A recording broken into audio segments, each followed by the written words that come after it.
মানুষ তো দূরের কথা, ওই টয়লেটগুলোতে অনেকগুলো আমি দেখে এসেছি সশরীরে। এখানে কুকুর বিড়ালও ঢোকে না, তারা অন্যদিকে যায়। তাকে প্রথমেই দালাল দ্বারা আক্রান্ত হতে হবে না। প্রতিটা হাসপাতালের গেটে অসংখ্য দালাল, এদের অত্যাচারে মানুষ অতিষ্ঠ এবং বিভ্রান্ত। এই দালাল ভেদ করে সে হাসপাতালের ভেতরে ঢুকেই সে দেখতে পারে ওয়েটিং এরিয়া থেকে শুরু করে প্রতিটা জায়গায় ময়লা আবর্জনা, মশা মাছি, মানে রোগের চাষ ক্ষেত্র মনে হচ্ছে না হাসপাতাল। হয়তো সরকারে থাকা একজন মানুষের মুখে আপনারা এই কথাগুলো শুনে অভ্যস্ত না।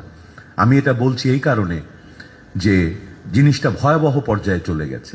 সাধারণ মানুষ সেই ময়লার ভেতরে বসে থাকে ঘন্টার পর ঘন্টা। তারপরে সে চায় একজন ডাক্তার তাকে দেখুক, একটু যত্ন করে দেখুক। তারপরে সে চায় 4টা ওষুধ লেখা থাকলে 2টা ওষুধ যেন সে অন্তত হাসপাতাল থেকে ফ্রি পায়। আর যদি তাকে 4টা টেস্ট দেওয়া হয়, 2টো টেস্ট অন্তত বিনামূল্যে তার হাসপাতালটাতে সে যেন করতে পারে। আমার কাছে মনে হয়েছে এইটুকুই হচ্ছে একটা সাধারণ মানুষের চাহিদা আমাদের স্বাস্থ্য ব্যবস্থার কাছে। এই সাধারণ মানুষের সংখ্যা কোটি কোটি। আমরা যারা প্রিভিলেজড, এই রুমে আমরা সবাই যারা আছি, আমরা প্রত্যেকে প্রিভিলেজড, কেউ বেশি কেউ কম। তো বাংলাদেশের শতকরা 80% মানুষ, তারা কিন্তু ওই গ্রুপটাতে যাদেরকে এই সরকারি স্বাস্থ্য ব্যবস্থার মধ্যে যাওয়া ছাড়া আর কাছে কোনো বিকল্প অপশন নাই। এই যে কোটি কোটি মানুষ, সে একটা ময়লা ছাড়া জায়গায় বসে ডাক্তারের অপেক্ষা চাচ্ছে, ঢোকার মুখে দালালের অত্যাচার থেকে বাঁচতে চাচ্ছে। অনেক ঘন্টা অপেক্ষার মধ্যে তার টয়লেটে যেতে হলে, মানুষ তো দূরের কথা, ওই টয়লেটগুলোতে অনেকগুলো আমি দেখে এসেছি সশরীরে। এখানে কুকুর বিড়ালও ঢোকে না, তারা অন্যদিকে যায়। এবং সে একজন চিকিৎসকের সাথে দেখা হোক, একজন স্বাস্থ্যকর্মী প্রশিক্ষিত